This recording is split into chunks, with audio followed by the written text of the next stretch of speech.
And we're back. Welcome, ladies and gentlemen, to the ROCCAT StarCraft 2 Legacy of the Void Championships. We just saw our first Korean defeated, dismantled, guys. That last match, I really blew me away. I honestly don't know how it happened. We said it'd be TY being the weaker link of the Koreans. So far, the stars are aligning. Well, it was his group being the difficult group. Yeah. You guys already said from the beginning that the D would be quite interesting, and so far it's proven to be that. And honestly, I just can't imagine why. I don't know why. But Lilbo, bro, the way that he played against TY, Shameless. YOLO style, shameless. The YOLO style. Uncharacteristic mistakes from TY as well. The wall off not being a true yeah. wall off. Multiple times. And making so many Marines, but no bunkers. Like the bunkers, they prevent the adepts from doing extra damage.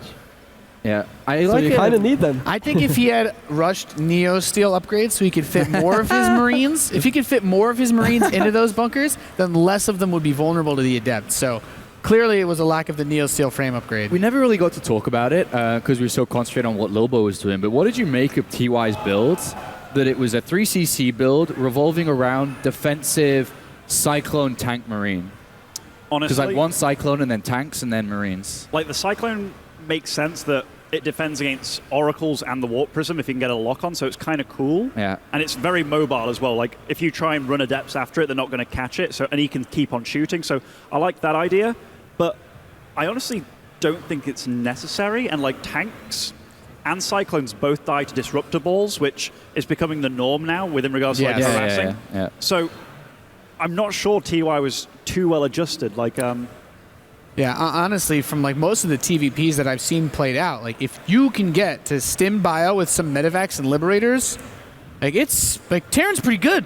Honestly, Terran with Liberators is very strong against Protoss. Like I honestly don't know that there's a real reason to put yourself at risk because, in my opinion, War Prism play or Mass Adept play is the #1 way for Protoss to punish a greedy Terran that takes 3 command centers. I really don't think there's any reason to be that greedy if you're Terran against Protoss right now because your your late game is so good versus Protoss. It's like the reverse of Heart of the Swarm, you know? Like you don't need to do that power up to be even versus Protoss anymore.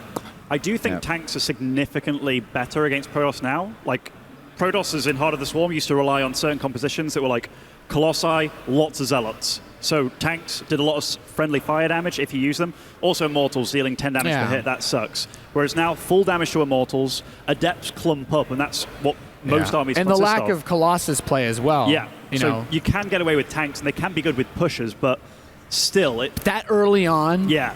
Like, you could even still do that. Just don't get the 3rd command center. Get your 2nd and 3rd barracks up faster so that you have enough Marines that if they do jump on top of you like that, you can at least do something. Anyway, this is how Groups C and D are shaping up. Lilbo leading the pack, and Puck actually has won his first match. He's, of course, playing against Happy in our C group. I'm not sure if Happy Bomb is finished. I don't think it has, which is why it's still 0-0 on this graphic. And I think I can even see a Terran vs. Terran happening in the middle screen down there. I don't know who's watching it. But So Puck beat Petit Drogo? Yes, 2-0. That's actually quite groovy. Well, I think Puck's, you know, from my conversations with Puck, I spoke to him a lot before this tournament, especially in like prep for things like Nation Wars and whatnot, and he's pretty.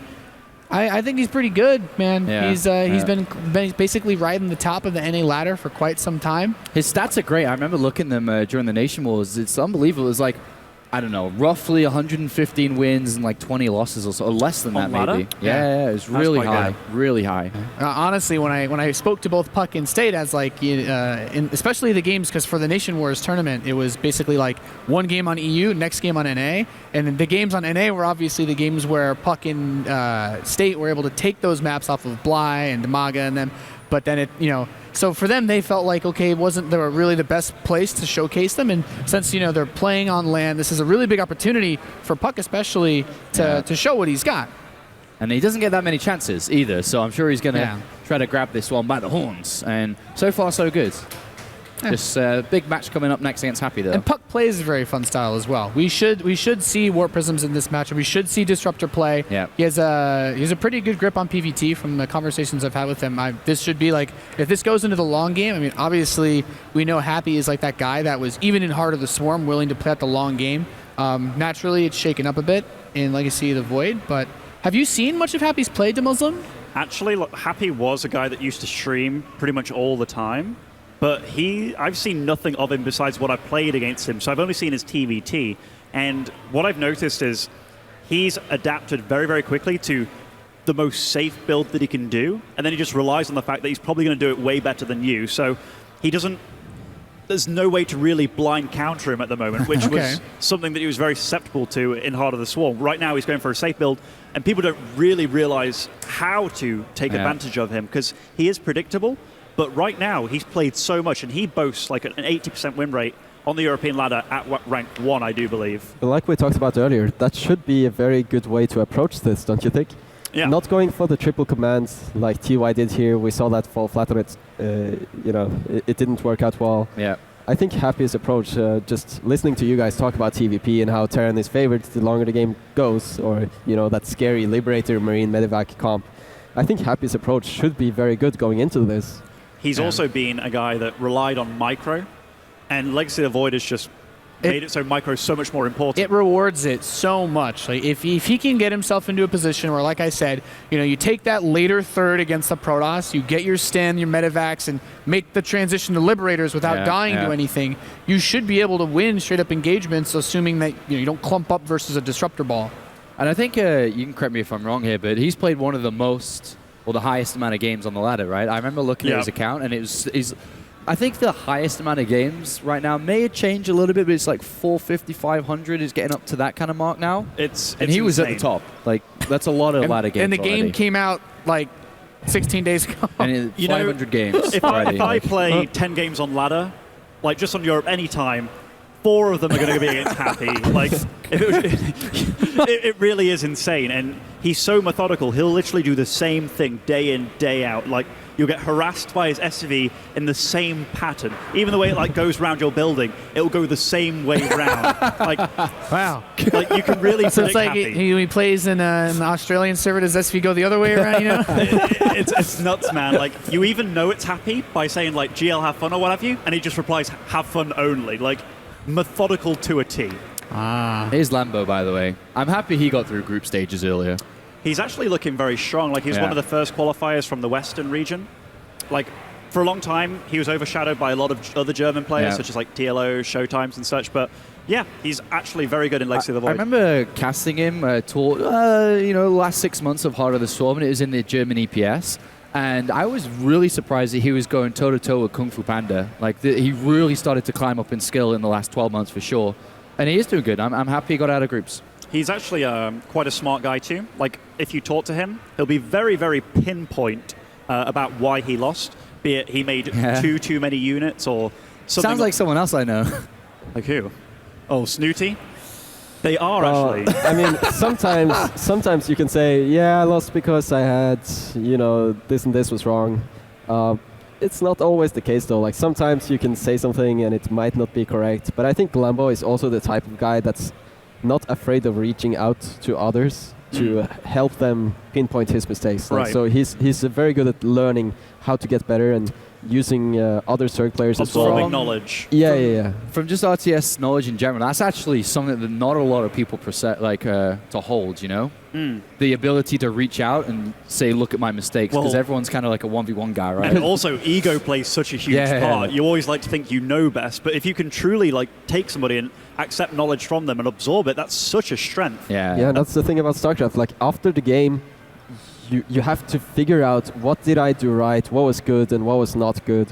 And sometimes you can find things that make sense, but you don't really know until you actually confirm it by testing and all this stuff. So you can't exactly trust yourself, and that's the scary part about StarCraft. It's often very useful to ask others as well. And I think Lambo, he's the type of guy that doesn't have that massive ego that it's just like, I lost this, I should have just done this and this. Sure, but he's also the guy that listens to other players and learns from them. And I have to talk about Happy, because I don't want to call it arrogance, but he's the polar opposite of accepting knowledge. Like, I remember there was one time that Pro League was going on, and the day that was being played, it had Innovation playing, and him specifically, every Terran watches him because it's like, okay, whatever he does Yeah. or Maru, you watch. Like, you have to. I remember Happy one day was complaining on Twitter that he was getting no games during Innovation games on ladder. And I remember Targa was just like, yo, dude, it's Pro League. Like, Innovation's playing. Why aren't you watching?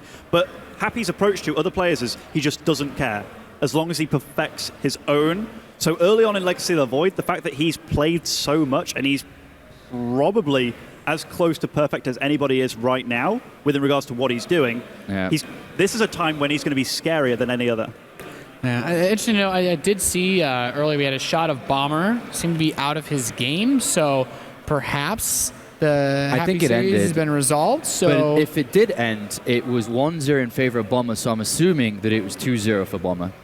I All doubt right. it would have gone to a third game. Maybe I'm Okay. wrong, but okay. I'll try and check actually. Yeah, on so my we were phone. waiting on an update on that, obviously. And then, of course, as soon as we have information regarding getting this next match going between Happy and Puck, we will be right on top of that. Interesting, because I find this also interesting because Puck, in Heart of the Swarm, I felt like playing against Terran was actually one of his weaker matchups. Historically, he was like pretty much known for being phenomenal at PvZ. He was one of those guys that took series off Hyun regularly in WCS America and whatnot. He was like the guy that could beat really good Zerg players, but that was pretty much it. You know, he would struggle against Yeah. guys like Huck and Bales on NA and PvP. He says he likes PvP a lot more in Legacy of the Void, but I'm very interested to see where his PvT falls because he would struggle a lot versus players that were way worse than like the Zergs he would beat, for example. And this is no ordinary, excuse me, it's no ordinary PvT either, it's PV Happy. Yes. So how is Puck going to adapt? And if he hasn't seen any of Happy yet, like, What's Happy gonna do? honestly, I think he's going to make it go to the late game. And I think he's going to rely on his mechanical strength because everybody knows that he's very, very, very competent late game. Yeah. But will he get there though? Because like you said, we saw the style from Puck and most of your team, Captain America over there, perform in Nation Wars, and it was very, very disruptor heavy. Did you see Puck against Terran? I think he played He did that play map Terran. against Kaas. Yes. Because he picked up 2 kills there. Showtime with the floating wrist technique, by the way. That's so weird. I did tell you. It is weird. Oh, he's doing that thing where he tries to keep his wrists from blowing up, right? He Well- just has it floating the whole time. It's so I'm pretty sure that's actually good for your wrist, though. Not having it pressed down on the table. It might mean harness, it might be. Yeah. Snoop, what do you think? I think cutting off You look like circulation a wrist expert. is what kills it. I don't really have a lot of wrist problems. I think it's better to consult Dario about this. Dario. Dr. Dario. Is the I'm not sure keyboard if he- hover hand I'm not good? sure if he's listening right now. Probably shouldn't be. But Dr. Dario should know. Keyboard over We can here. call the doctor. I see the doctor right here, No, actually. my He's right thoughts- there. Dario, we got a question for you. The doctor. The hover hand is good. It's a thumbs up from the doctor. All right. Yeah. Doctor says the hover hand is an It's a bit of acceptable. a piano thing. Like you're not supposed to press the. Yeah. Well, doing that literally cuts off the circulation to your hands, which is what causes your wrists to fall apart. That is actually like, it's like a medical problem to just cut the circulation off of your But at hands. the same time, I can't help but feel that it looks a little bit eerie, like the way Yeah. Yeah. he was moving. That's weird. It's Wait, have kind you of got- cool and a little bit creepy. Are you like this type of guy with the I'm TLO like the typical. chunk? I'm the typical lazy. Oh, so you're just, like down here. I did Okay. Just arrest I him like on the the table. Maru. Yeah. I like the Maru. A lot of the Korean players now use the wrist, wristbands. yeah. I love the wristbands. Like the sweat Yeah, bands. just a little bit of compression on it keeps the table from completely cutting it off. And it's, a lot of the Korean players, Zest as well, I know. Whose beard is that? This is Petite Drogo. That's PT Drogo Okay. beard, for sure. Always has his Drogo. keyboard like that too. How many Oh, StarCraft yeah. players can grow a beard like that we even know of that would compete here? Well, Targa. Target. It's not here though. I Kind There's of a silly I mean, name, like- A, he's not here. B, we have Protoss on the screen, so that's another thing to consider. You never know. I don't know. So that's a good question. How many pro gamers have beards? That's It's a rare breed Let's out stop there. It is. You Like, say it's rare, but like the whole of the old EG used to have chin straps The and stuff, chin you know? strap. Yeah. That's different, though. And then I remember like multiple other people growing a chin strap like cats, and people were like, oh yeah, he wants to join EG. Rhett as well developed a chin strap and stuff. Rat. Yeah.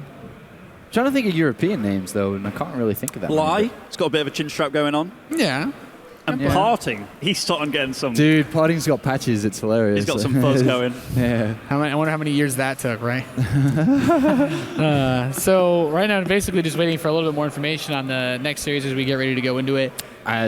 We don't know enough, honestly. Do you I know haven't where seen, Happy's sitting? Oh, I can see him. He's at the He's back. over there. Yeah, he's at the back. I haven't seen enough of either of these guys play, to be honest, especially not against each other. So I really don't know what to expect.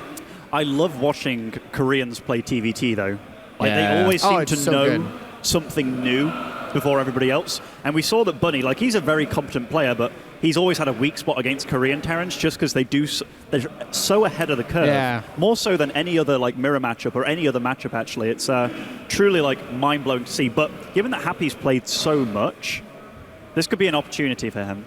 Yeah, I think it's also really interesting that you mentioned that because it's something that we'll definitely be looking into for Legacy of the Void. As usually, like you mentioned, we watch Pro League, you'd see a sick TVT build, and that's instantly the meta, you know? Like it just changes like that. Thonius, I've been updated. Update with the situation. me. I'll update all of you.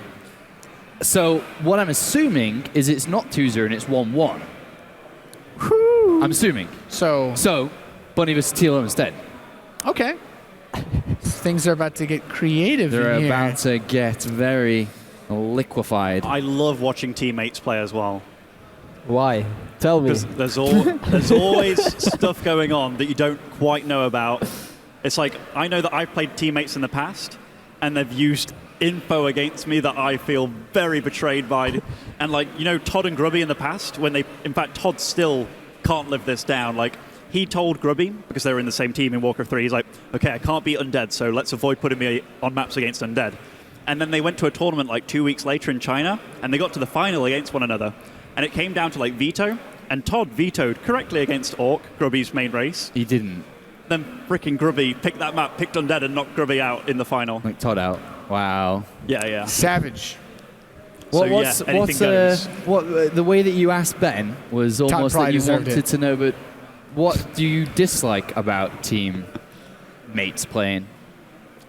Apart from obviously, Well, they are your own knocking, teammates. knocking your friend just out. from watching it, I mean, there's nothing too different. The matches are usually a little bit more crazy, Yeah. a little bit more creative. Because you kind of know what the other person's exactly doing. Yeah. Or you do something totally different to try and throw them off. The matches get a little bit messed up.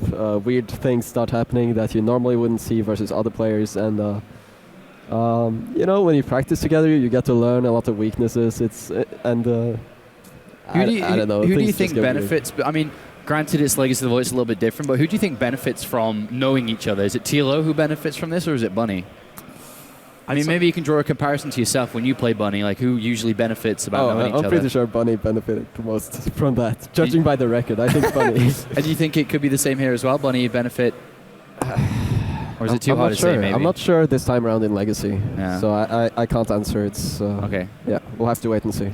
I always thought, well, HOTS, Bunny was one of the best. And whenever these two had series in HOTS, it would always be insanely close, actually. Like, just 2-1 in Bunny's favor. But Bunny was definitely one of the absolute best foreigners. So TLO's definitely got that mental kind of game on him, you know?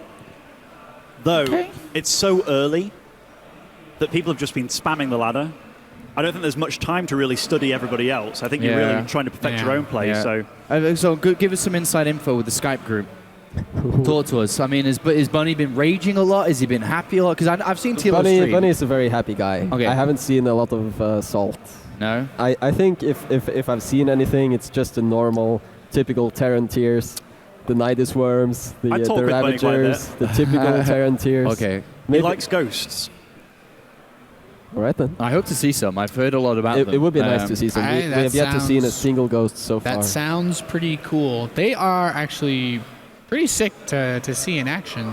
How many shots does it take to kill an Nautilus? It's very low. About 3 or 4, Yeah, or 3 with a few extra shots from stuff. The snipe does like 170 70, damage. Yeah, That's nuts. The just only 3 weakness, shots. the only weakness of it is the wind up time. So, but it's really good for picking. And I guess picking units interrupted off. too, right? Yeah. Yeah. If you get land attacked, a fungal, Yeah. a broodling bites the ghost, then you can't shoot Bites. anymore. it's really. I think it's really good when you're in that weird back and forth phase, trying to pick off a unit or two. But we are actually ready to get into that series. It will be, as you said, Bunny versus TLO, as Happy is not yet finished with Bomber. We're going to send it over to the casters. Good luck, have fun. Thank you, as the dramatic zoom to our faces takes place. This is going to be an interesting one. It's going to be a fun one. It's a bit of a surprise. I was interested, obviously, to see Europe versus America, but this can be just as fun with Bunny versus TLO. Yeah, I always like to see Team Liquid play. I always like to see Bunny play. Yeah.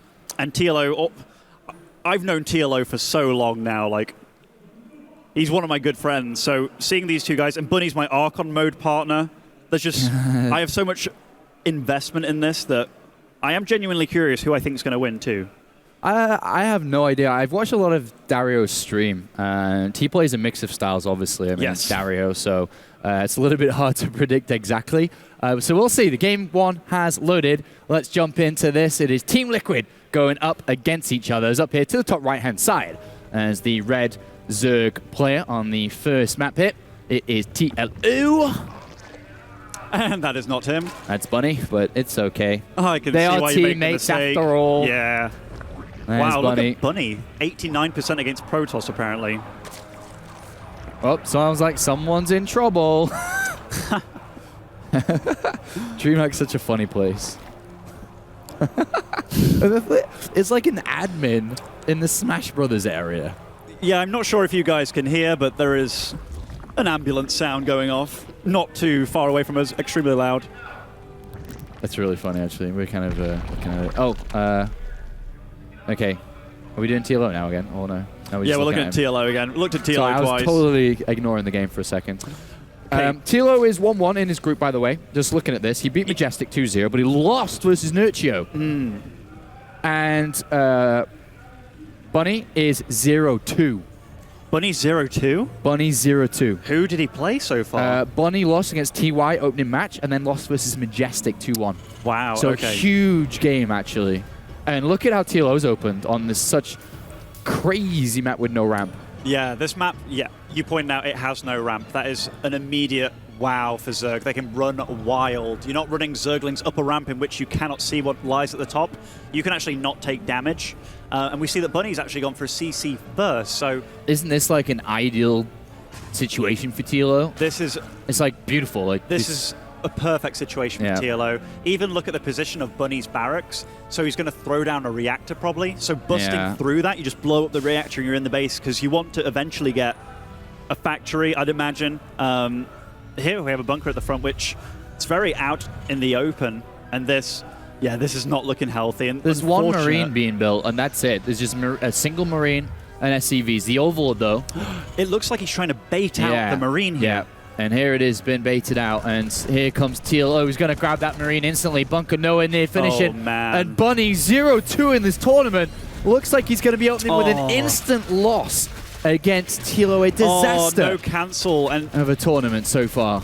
This is looking dire. Look, there's Zerglings in the base. Can't do anything. He actually just can't build any units. It's SCVs against Zerglings. Balin Nestor's done.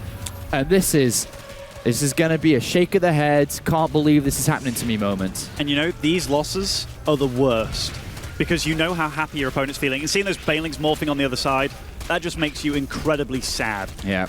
And this win was so easy for TLO. And immediately Bunny's thinking, holy crap, does this guy know me better than I know me? Yeah, 2 ways to get in, and he destroys the building supply depot, and inside he goes, trying to build a single Hellion, but not sure that's going to be enough here as TLO ravages the SCVs, and there is hardly any left at this point. As you can see, only 3 remain. GG, TLO. Whew. Nice and easy victory in game number 1.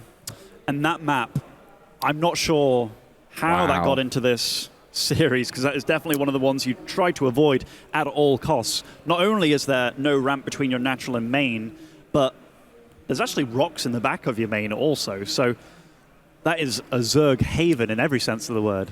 Yeah, it's a crazy start. I can't believe Bunny is also 0-2 in this group.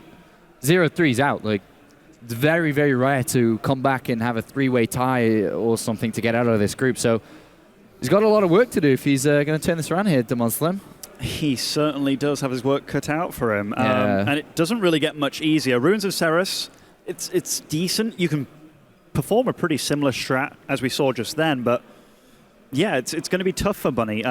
Especially just like breaking through this mental barrier of I'm having a very bad tournament right now and it's not getting any better. Yeah, he's currently 0-2 and yes, it started off against TY.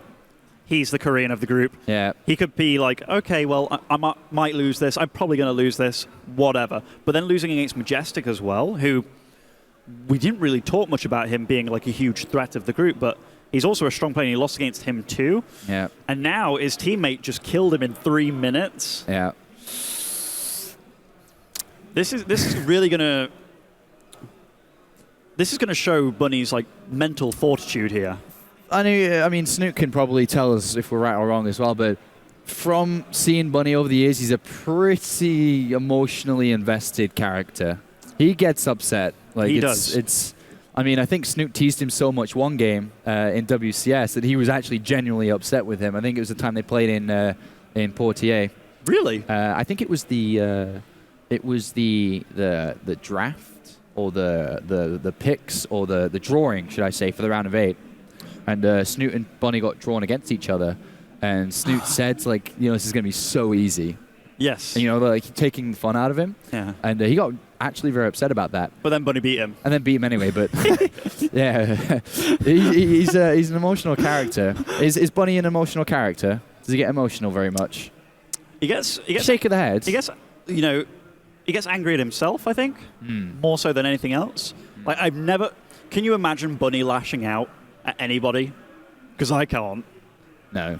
He's not that type of guy, is he? No. But TLO now, a single game away from recovering.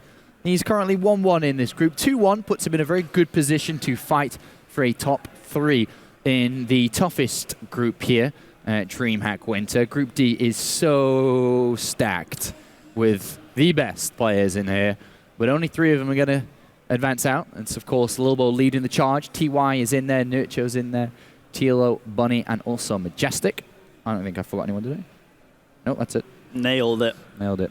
It's a good group. It's the best group, man. So, Ruins of Ceres. Let's talk a little about this. Big map. Mm-hmm. I guess TLO is obviously going to be over the moon if it's cross position. No? Yes, but Okay. there's potential for close positions too, be it like vertical or horizontal, which... But we know Dr. Dario can cook something up for close positions. It might actually be good for Dario to be close to a Terran. Right now, I haven't seen like many proxy rack strategies really thrown out, be it like single proxy racks Reaper. Your speciality. That, yeah. We're in bang in the middle? As close to my opponent as it Or would could you possibly like be. go for the gamble where you put it on one side of the map and hoping it's one of the 2 positions? Proxy Racks Reaper is actually better against Protoss than it is Zerg right now. Really? Purely because the game moves so fast that you need that barracks to build a reactor against Zerg for your factory or what have you. Uh-huh. So, but against Protoss, it's not really necessary as early on. Okay. All right, that's what I've experimented with. I think we're just... I'm actually looking over there. I can see Dario's screen. He's You getting can ready, cast man. it from his screen almost. And he's in the My game eyesight lobby. isn't that good. Your eyesight's pretty bad, actually. Yeah, I can't do it. Oh, Facebook. Oh, No, Team Liquid. He's on Team Liquid, Team guys. Liquid.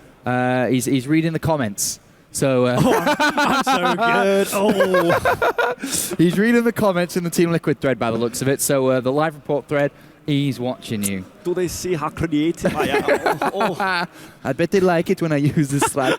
Oh, are you like quoting Asus from like a long time ago? I think he heard us laughing. Like, I think. Stay quiet. Didn't say anything. He's looking at us. I can't really... I see he's facing this way because of the lights. I can't actually see what he's I looking can't at. see his facial expression. It could be mad. I wonder if he is mad at us. I doubt it. Dario is such a friendly guy. He had his soundproof headset on. He couldn't possibly know what we're talking about. Unless someone told him. I don't know. The way that he's tapping his fingers is not that of a calm man. Why would you tell the internet that I'm reading their comments?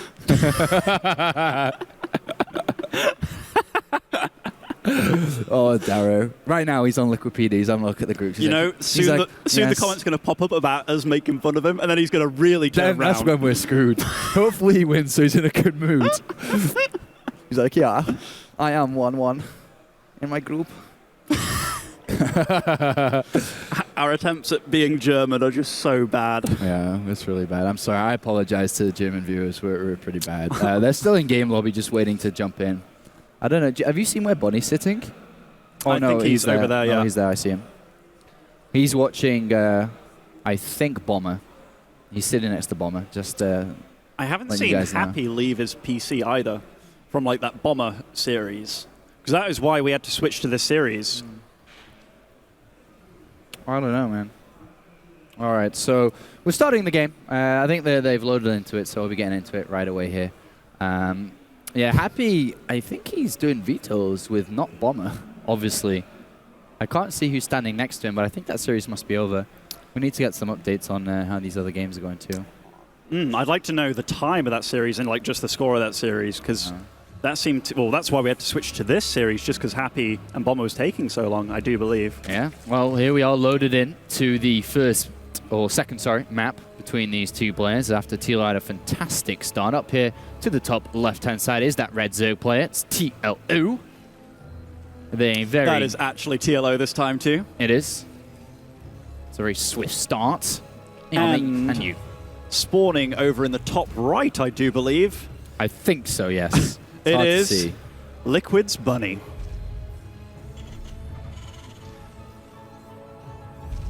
Okay. Bunny once hailed as the best foreigner. I just saw Snoot look down as soon as I say that. Yeah. You know the best thing about Snoot is he told me a funny story about when he was in China. Someone asked him about being the best non-Korean, and he replied along the lines of, I'm probably going to butcher it a little bit, but he says, you know what? I am the best non-Korean outside of WCS. But in WCS, it's Lobo.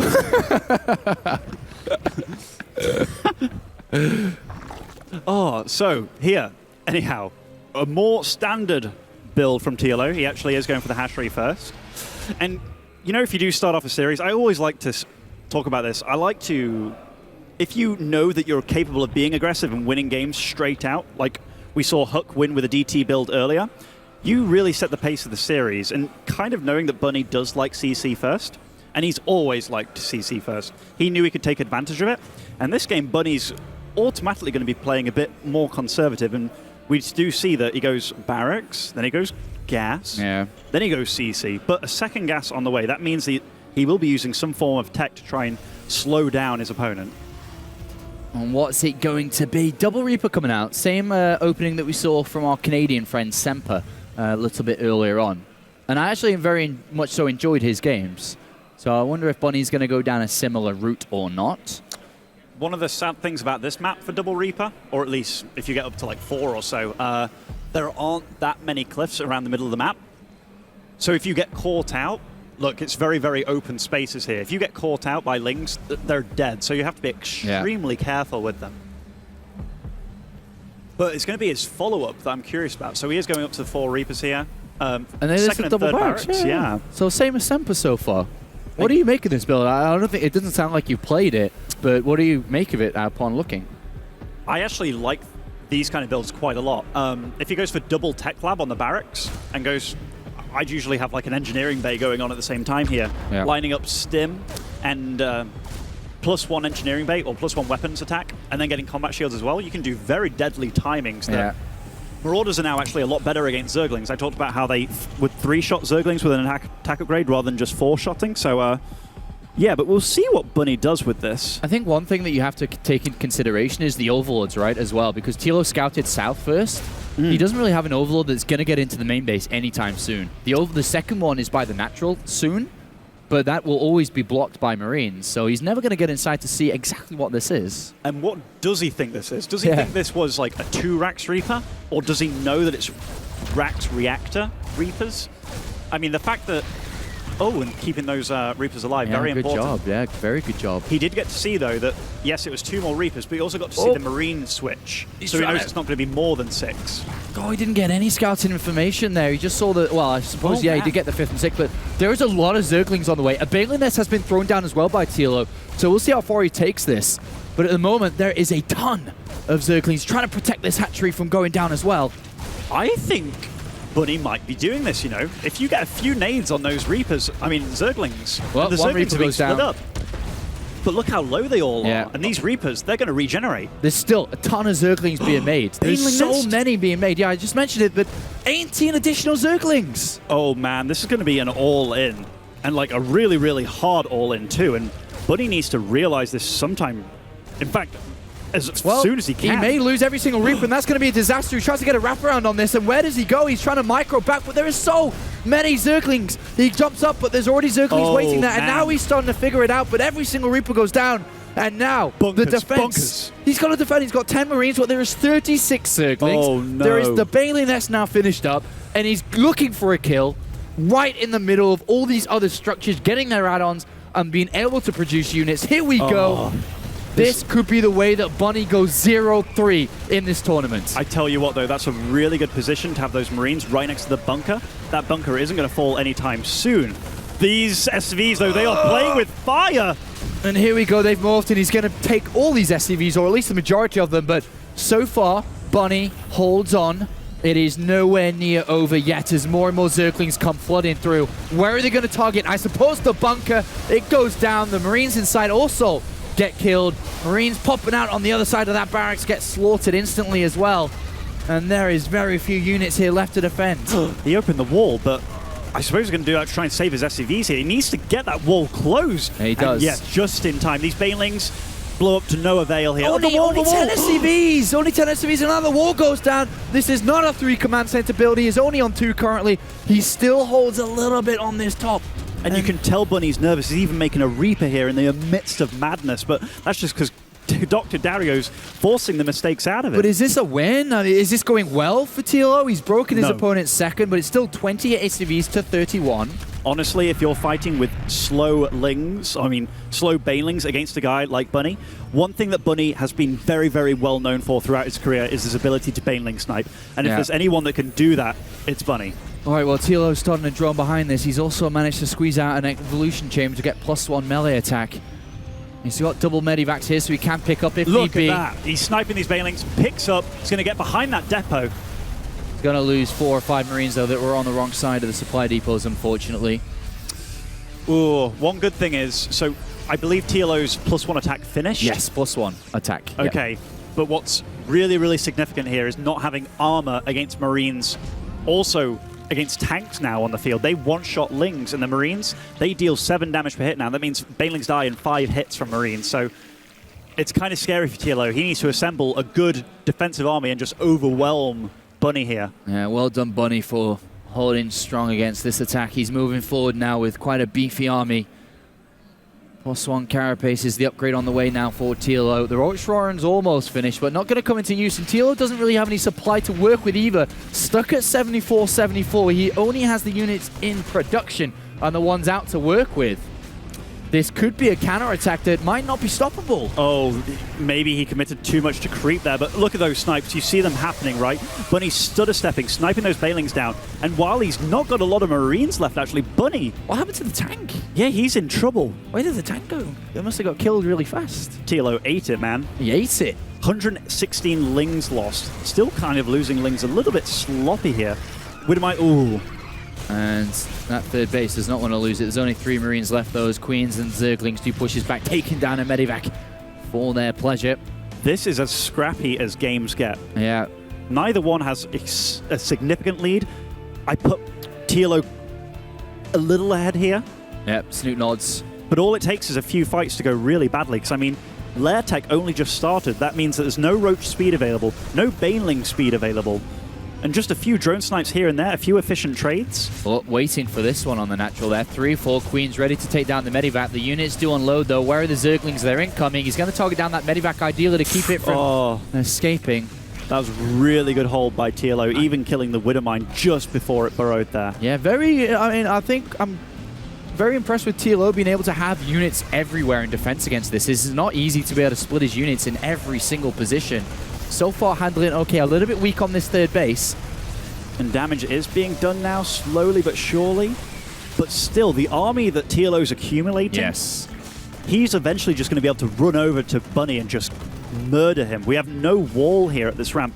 Tanks, sure, they're good, but Ravagers are better. And I think it's 1-1 now as well for TLO, compared to 1-0 only for Bunny currently. So a slight upgrade lead in favor of the German. And his force is becoming, as you said, quite strong. I'm kind of scared about this huge amount of Zerglings, though. I feel Zerglings, even though he's got the upgrades for them, against Tank Marine. In fact, moving down this ramp, this is This is almost certain death for Bunny. No, don't say that. Not anymore. The Lings, they're looking to get into that mineral line rather than to take a head-on fight here. He knows that if the game goes on, eventually Bunny's going to have to take a third base. This is going to do huge amounts of damage. That is not a small amount of Lings. There is a single tank, though. Maybe the leftover trickling units of reinforcements will be enough to defend it. But here we see Bunny pushing on to creep, dropping in the main at the same time while scanning and clearing that creep. This is still really, really, really futile. Here we go. There's a tank, lot of 5 Lings. Marines. I loved how he initially split those Lings because he was worried about potential of Widow Mines and such.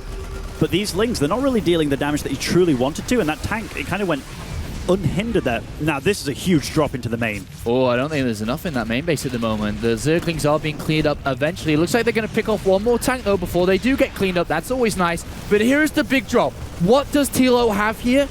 Oh, a lot of dead drones and overlords. And TLO, he's just fully committing to a counterattack. In fact, he has a lot back at home. Yeah, this is getting close. Connections. I feel that Bunny's got enough to deal with this almost. If he dodges the... Oh, man, this is so intense. Not quite enough to be able to stop that. But at the same time, I'm not sure Bunny has enough to deal with this. A bunch of Zerglings and Roaches come through. That's a nice and easy kill. He's going to turn his attention to the SCVs to try to bring down that count low once again. TLO attacking, destroying a lot of them. TLO's relentless with this aggression, and he's holding on back at home. Yes, it looks like he's losing a lot, but he has more economy to play with here, so it's actually fine. What a crazy, fun game this is between the both of them. I'm sure it's highly, highly such a pressured situation at this point.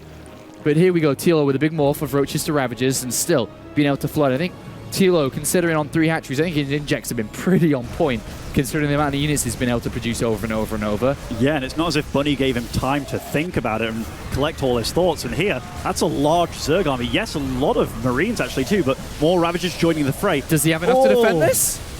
It's going to be close, Apollo. 50 supply against 100, though. TLO's making this look... Oh, GG. 2-0 for TLO, taking out Bunny. TLO goes 2-1 in group stages with still more games to play. Unfortunately, Bunny 0-3 at the DreamHack ROCCAT Legacy of the Void Championship here at DreamHack Winter. But what a crazy series. I mean, paling all in. Game number 1 and then this game number 2. It was pretty wild indeed. TLO knew how to play. He knew the weaknesses of Terran. Yeah. And he's a player that's definitely played around with the other races. So he is a player that I expect to know of races' weaknesses, not as well as their strengths. Yeah. But yeah, he definitely played really, really well. He's a smart player. Very smart player. Joined here on the desk as we do get the winners interview ready by Snoot and Nathanius as always. Surely, obviously not the most pleasurable series to watch, just because it is 2 teammates scrapping it out. What are your thoughts? I think Bunny's macro really slipped in this one. We could see this in the second game. Obviously, game 1 was just TLO going crazy with the 1 base cheese. But the thing that really stood out for me was that Bunny's trademark macro just wasn't there. I don't think this was his day. He was floating 900 gas at some point, had triple refinery. I just didn't really see the game plan. And playing with that Hellions, the Reaper opening was cool, but then they lost the Reapers. And no Hellions, Lings get out of control. The wall off too, just not being there. Yeah, just some very uncharacteristic mistakes. And I've seen Bunny perform much, much better than this. It does come down to, on the day, you can be the best player in the world, but if it isn't your day, it just isn't your day, And Bunny, he's a guy that we know can perform extremely well. Yeah. So I'm not going to count him out for the future. Like, I've seen Absolutely him play insanely well. Yeah. Just not his day. And TLO definitely scraping that one together in a pretty good fashion. With especially that first map win, that's just one of those things that just like gets you because you don't expect the person to open up with the Lings, but then you also at the same time don't expect them to get to your base so fast, right? So. Yeah, and you look at these new maps and you think about potentially, okay, that could be strong against me, but people don't do that, do they? Exactly. Like, oh, you're against Dario? Okay, people do that. The Wunderwunsch will do it. The Wunderwunsch, yes. I bet he's on Team Liquid right now. No, I think he's All right. He probably You went know what to- he's doing? He's getting ready to tell us off. He's over in the player area with Smix. Let's hear what Sefundavunch has to say about that series. Well, we're right about to find out. First question, Dario, before we get into the juicy questions, do you plan on going on Team Liquid and reading the comments after this series? Well, actually, I'm reading the comments about the other games because it's kind of interesting to know what happens in the other games because I can't watch the streams. But maybe somebody's going to make a comment about somebody in the other group, or in the same group that I am in. So, totally legitimate. Yeah, the casters were definitely calling you out. They for sure thought you were reading up on your own comments. But let's talk about that game 2. Game 1 was very straightforward. It was a 3-minute game, very fast. Game 2 was a bit more exciting. It started with some aggression on your part that Bunny initially held off very well. And then let's talk about the rest of that game. Well, I was pretty happy when I saw him going for Mass Reapers, but he scouted me late. So he couldn't really do any early damage. I went for gas before pool, so I'm going to get my speed upgrade out. But then I felt I mismicroed my links a little bit, and he actually killed a lot of links when I should have been able to catch his Reapers or counterattack. So I kind of felt I need to do damage to him now, so I decided to go for Ling Baneling. I want to call it a semi-all-in, because it still had a third and transitional possibilities. And then I made the mistake of attacking the Marines before my Banelings were finished, so I felt a little bit bad about that, but then eventually I was able to contain him in the natural, kill enough SCVs to be able to I felt crippled, but I was able to still transition a little bit ahead of him. Well, with the win over Bunny, you just won against the Terran, you won against the Protoss and Majestic, and you did lose against Nurchio 2-1. And of course, we've already talked about this a lot today, how Nurchio has been highly regarded in Legacy of the Void. How are you feeling personally about ZvZ? And the reason why I ask is because when I spoke with Solar and a Laser earlier, they both had very differing opinions, where Solar hates it and thinks it's entirely luck-based, and a Laser loves it and thinks it's a lot better than it was in Heart of the Swarm. So how was it for you?